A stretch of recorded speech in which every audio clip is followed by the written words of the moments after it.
Wrestling has been seen as the best base for MMA, but recently a lot of strikers have been knocking out the wrestlers or they're just beating them on points. Why is that?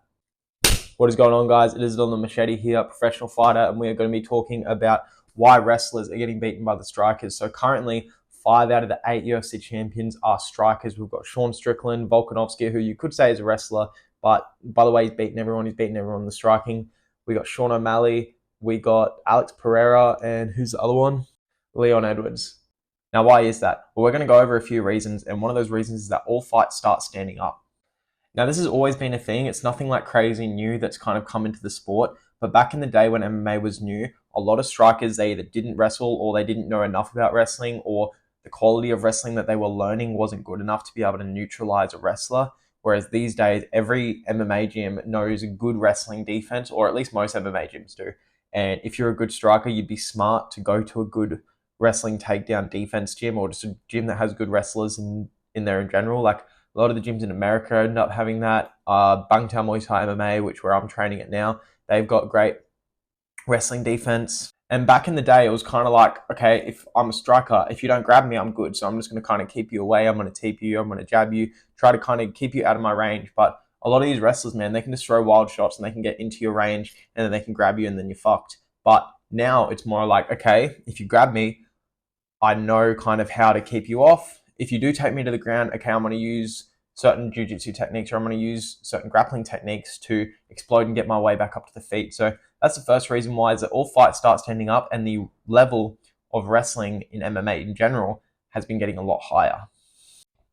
Another reason is because when you're purely focused on striking training, someone like Alex Pereira or Sean O'Malley, like, they really get a good eye for the distance that you have to be at when you're striking. So like someone like Sean O'Malley started boxing when he was like 14, 15. Alex Pereira spent 4 years as a kickboxer, became Glory World Champion, and then started beating everyone at the high levels in Glory. Guys like this have such a good eye for striking, and they know their distance and manage their distance so well that if they started in grappling or if they started in wrestling, they just wouldn't have that.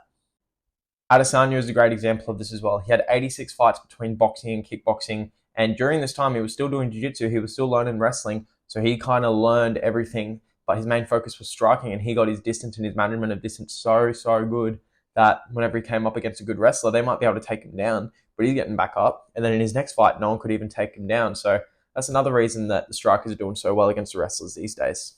Now, here's something that a lot of people don't really think about, and this is kind of coming from the business side of the UFC. The UFC is more likely to target you as a star, and they're more likely to push you if you're a good striker. So why is this? It's because people want to see knockouts. People want to see exciting fights on the feet. And this is why I think the UFC should just do a Muay Thai or kickboxing organization similar to One Championship does. But so many people, they watch MMA and they just want to see people stand up and get knockouts. And, you know, a lot of strikers, you know, they stand up and do that, whereas the wrestlers, they're going to come in, like someone like Colby Covington had to talk so much shit just to be able to get into the mainstream.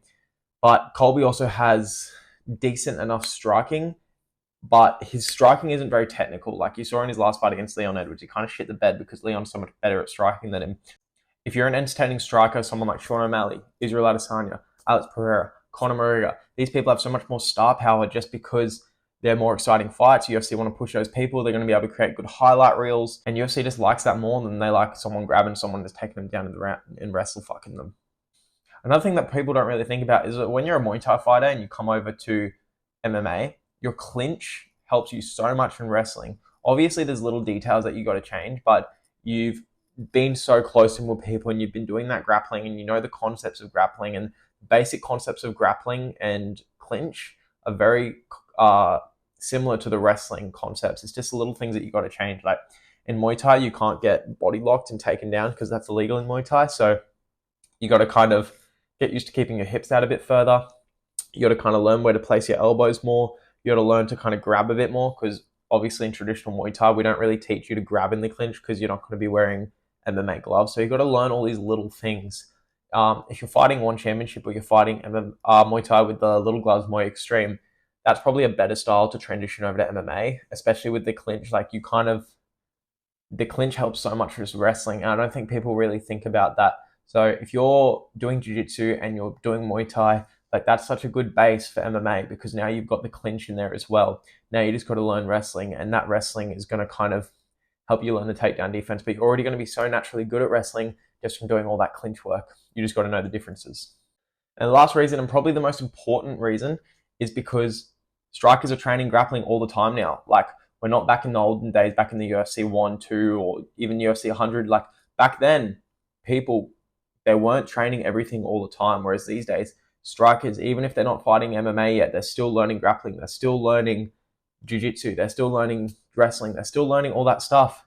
So like someone, for example, Sean O'Malley, when he fought Aljamain Sterling, he said that he couldn't wrestle for 6 weeks leading up to that fight, but he'd already done it so much. Like, he was grappling for like 8 or 9 sessions a week before that. Like, he went through a period where he was suspended, and during that whole time, all he was doing was grappling just to get his body better and trying to, like, getting his skills better. You know, he's grappled Takeori Gomi and submitted him in the first round. So like, strikers aren't just strikers anymore. Strikers are MMA fighters. Wrestlers are MMA fighters. But there's a distinct difference between MMA striking and boxing or Muay Thai striking. Like, you need to kind of learn how to do it all, but you need to specialize in one thing. And I think at the moment that striking is the best thing to specialize in for all of these reasons. Obviously, you do need to learn the grappling and all that. So that's why I wanted to make this video. I just kind of wanted to give my kind of perspective and why I think the strikers are taking over the UFC now. So guys, please make sure you like, comment, and subscribe. Go check out some other videos down below. Make sure you check out all my social media, follow me on everything, and I'll see you guys in the next video.